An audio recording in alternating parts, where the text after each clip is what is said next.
The knife scraped against the frozen bread, and the sound was almost exactly like ice cracking on a river. Nikolai Pavlovich held his breath without meaning to. His hands were shaking, but not from the cold. The bread weighed 125 grams. That was it. That was everything for the day. He was dividing it into 3 pieces on the same blue plate his mother had carried from Scorf 40 years ago.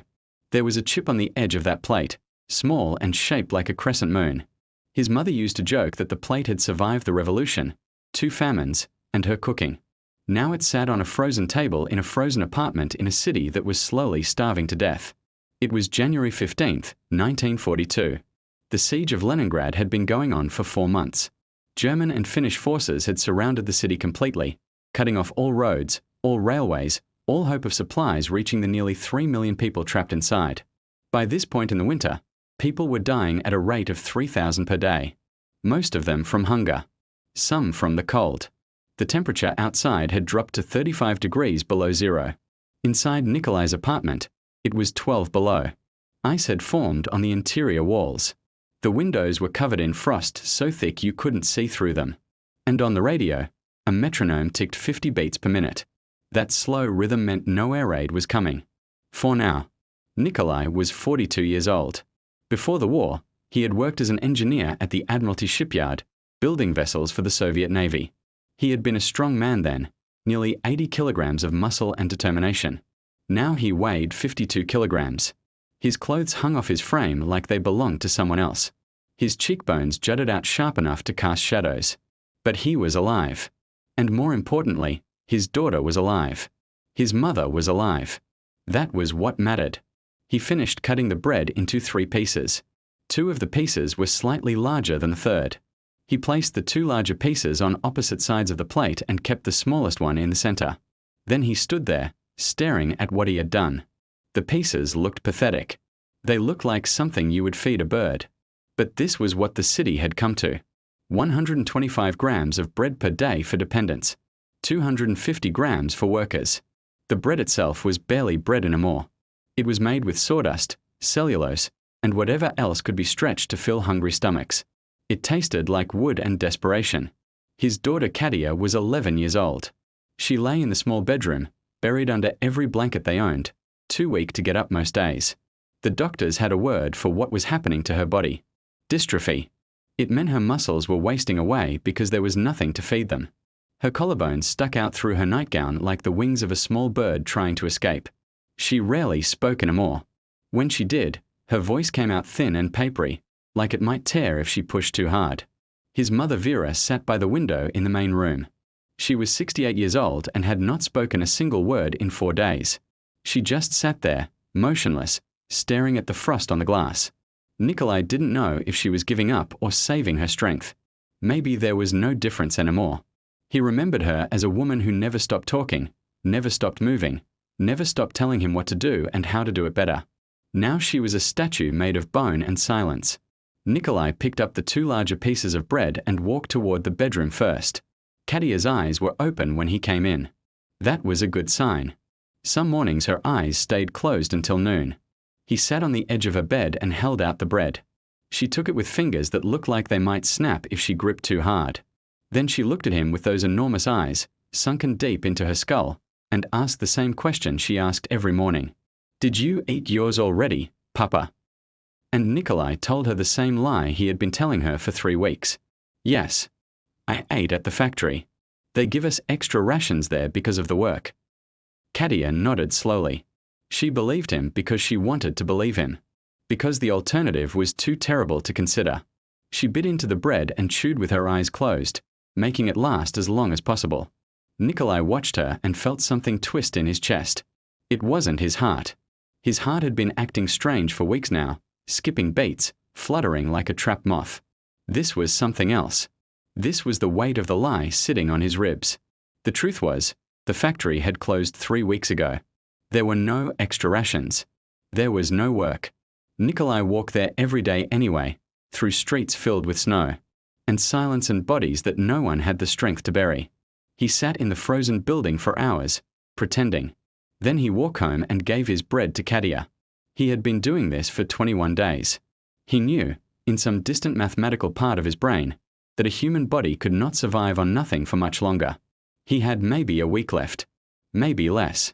But Katia was 11. She had her whole life ahead of her.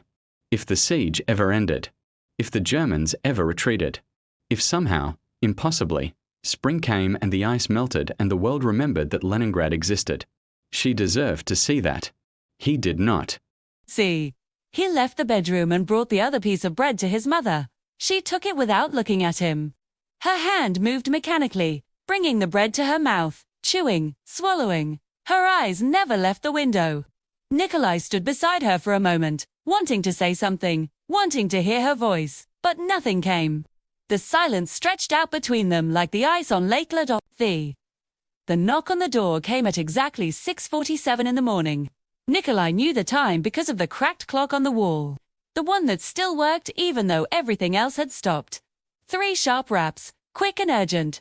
His pulse jumped in a way it hadn't for weeks. Nobody knocked on doors anymore. Neighbors didn't visit. There was nothing to share and no energy to share it. Opened the door and found Dmitry Volkov standing in the hallway. Dmitry was 29 years old, a truck driver for the military convoys that crossed Lake Ladoga when the ice was thick enough to hold them. He was one of the few people in the building who still had meat on his bones, who still moved like the cold couldn't touch him, as job kept him fed. His job also had a 50% casualty rate. German planes bombed the ice road constantly. Trucks fell through weak spots and sank in water 700 feet deep. But for those who survived, there was food. Dmitry was holding a piece of paper. His face was strange. Excited and afraid at the same time. Evacuation orders, he said. They came through last night. Women and children. Across the lake tomorrow. Nikolai took the paper with fingers that had gone numb.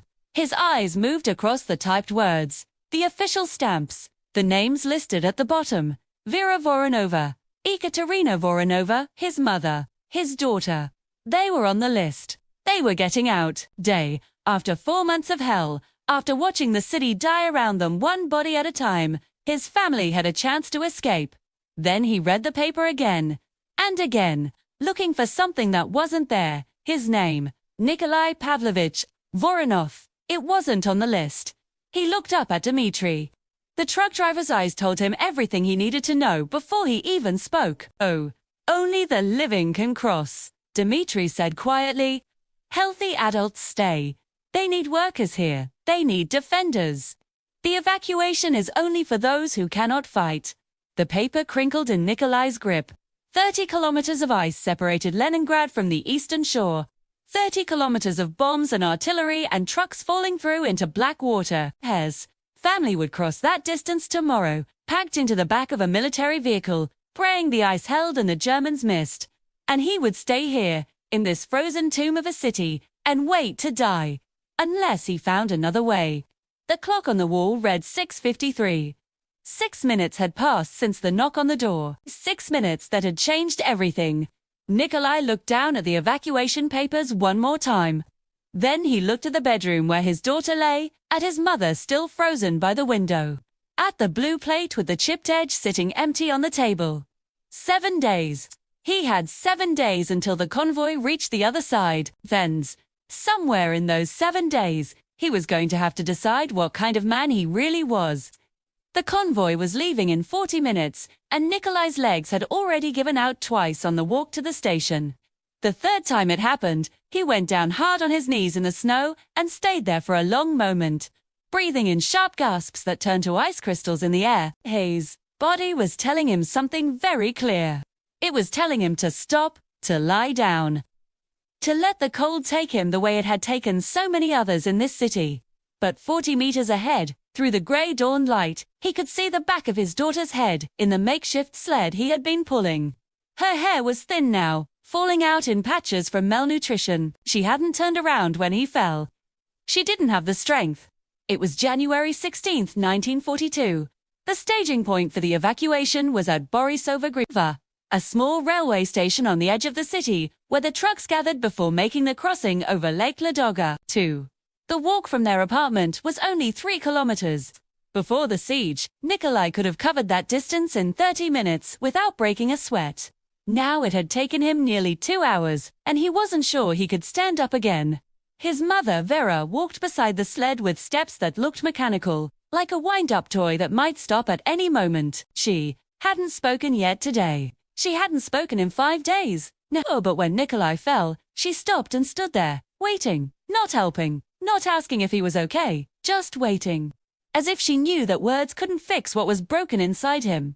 Nikolai pushed himself up from the snow. His vision went grey at the edges, tunneling down to a small circle of light directly in front of him. He had felt this before, many times over the past few weeks. It meant his heart wasn't pumping enough blood to his brain. It meant he was dying in slow motion, one skipped heartbeat at a time. But he grabbed the rope of the sled and started pulling again. One step, then another. The station was close now. He could see the crowd gathered there, hundreds of dark shapes huddled together in the pre-dawn darkness, breath rising from them like steam from a dying engine. The temperature was 40 degrees below zero. At that cold, exposed skin freezes in minutes. Metal burns when you touch it. The air itself feels like it's made of tiny knives cutting into your lungs with every breath. Nikolai had wrapped every piece of cloth he owned around his body, but it wasn't enough. It was never enough. The cold found its way in through every gap, every seam, every moment of weakness.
There wasn't another way, Nikolai heard himself say.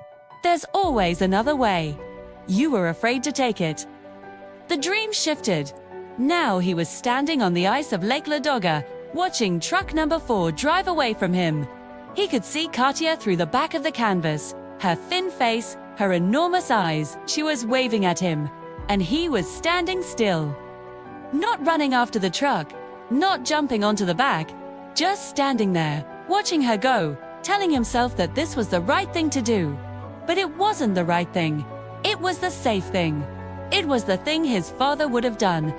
He could have found a way onto that convoy. He could have stolen papers, bribed a soldier, hidden in the back of a different truck. People did those things every day in Leningrad. Desperate people found desperate solutions. But Nikolai hadn't even tried. He'd told himself that the rules wouldn't allow it. And he had accepted those rules without fighting. And he had let his daughter drive away to her death while he stayed behind where it was marginally safer. The truth hit him like a shell exploding on ice. He hadn't stayed behind because he had to. He had stayed behind because some part of him, some small cowardly part that he had inherited from his father, had chosen survival over risk. He had wrapped that cowardice in the language of sacrifice, told himself he was being noble by staying, when really he was just doing what he had always done, playing it safe, following the rules, letting other people carry the weight of danger while he waited on the shore. The bread, the 125 grams he had given to Katya every day.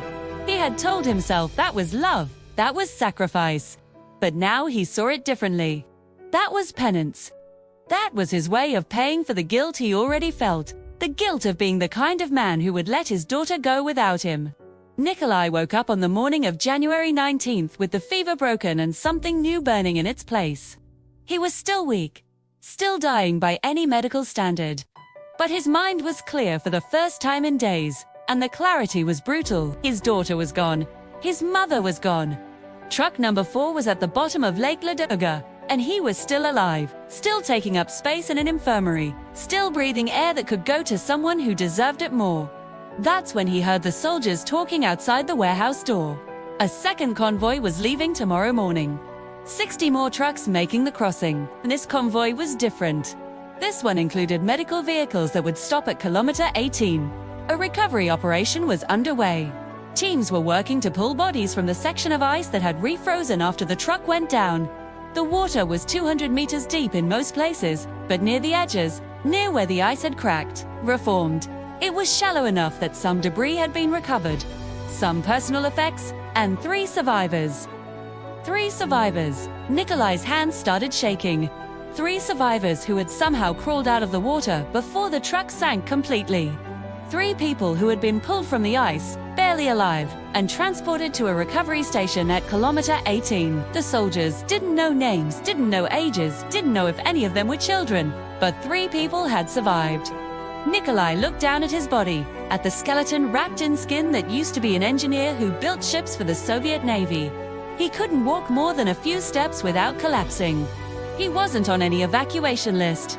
He had no papers that would get him onto that convoy. Even if he did make it to kilometer 18, there was no guarantee that any of the survivors were his family.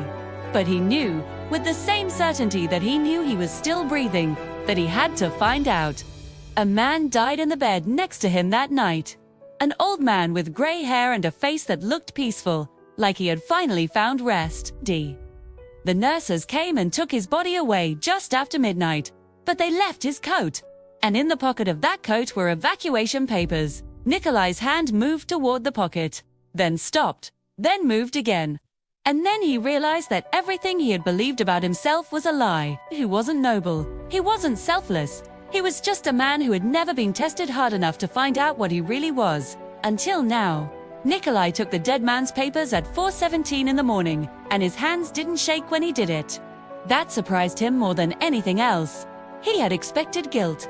He had expected hesitation, but when his fingers closed around the documents in the coat pocket, all he felt was a cold, hard determination that seemed to belong to someone else entirely. The papers identified him as Grigory Semyonovich Markov, age 67, cardiac patient approved for medical evacuation. Nikolai was 42 and looked 60. Close enough. In a city where everyone was starving, where faces had become skulls and bodies had become skeletons, nobody looked like their photographs anymore.